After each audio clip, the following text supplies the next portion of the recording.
Christian nudism? This is an article from the website themarriagebed.com by an anonymous author. We get occasional questions about or from Christian nudists. We think that the Bible is clear that nudity is to be limited to the marriage relationship. But since no single verse says this, it's not always too easy to prove this point. The following article was received from a gentleman who spent 2 years involved in Christian naturism several years ago. Having been there and done that, the individual can speak to the issue more directly than we can, and he makes a strong case against nudism for Christians. The author, who wishes to remain anonymous, said he wanted to help others so that they don't make the same foolish choice I did. Since this article was originally published, we've received a great deal of comments and criticism about it.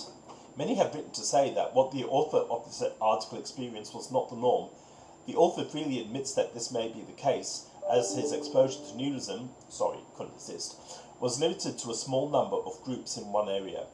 Frankly, we see these things as a strawman argument that have no bearing on the larger issues the author raises. Paul and Laurie.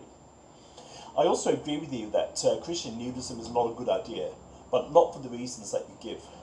Your reasons would be easily dismissed by somebody who is involved with Christian nudism. The problem with addressing this topic is that the Bible really doesn't condemn it. Christian nudists can argue that the problem is not with what they're doing, but with the way society reacts to it. This is certainly very true, but how do we wish to change society? Do we want to make them all nudists, or make them all Christians, or make them all Christian nudists? First up, it really isn't about sex for most of them.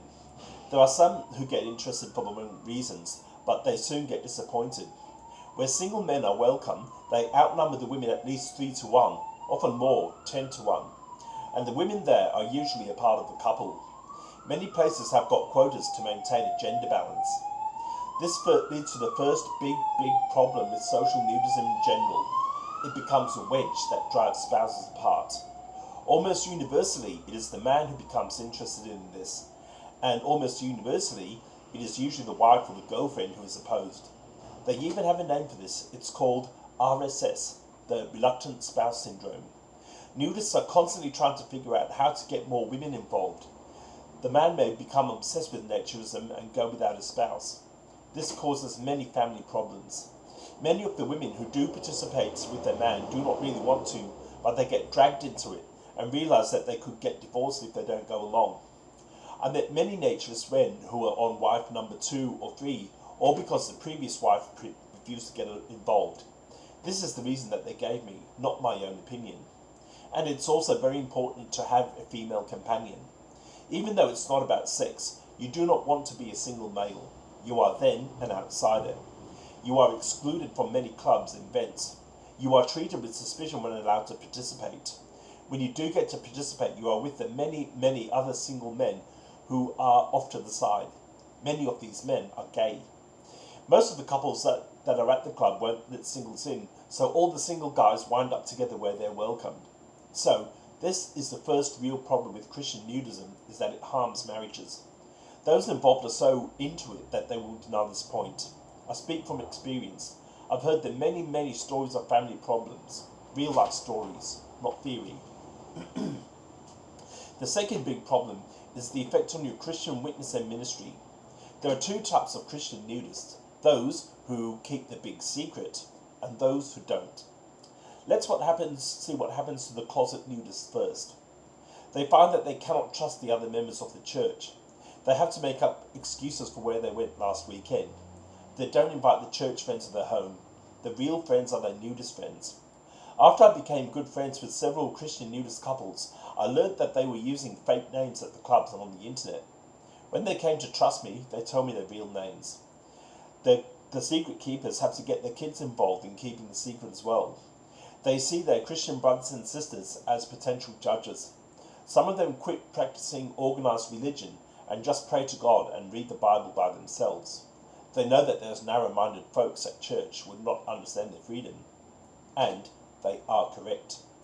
Those who are open about nudism find that they are judged at the church. I know about one couple who were very active in youth ministries. Nudism eventually led to their quitting the church, which had a very dim view of nudism, and moving to another one where they were not involved with youth and where they kept the secret. I know of another couple who were very involved with the music ministry at the church. When their nudist beliefs became known, they were told they could not be involved with any church ministries until they repented. They quit, looking for a new church for a short time, and the last time I spoke to them, they're now practicing their religion at home only. I know of another couple who told the pastor he disapproved, so they now attend a church that is farther away. They no longer fellowship with the Christians of their own community, but drive to where the secret is not known. Jesus prayed for the unity in the body.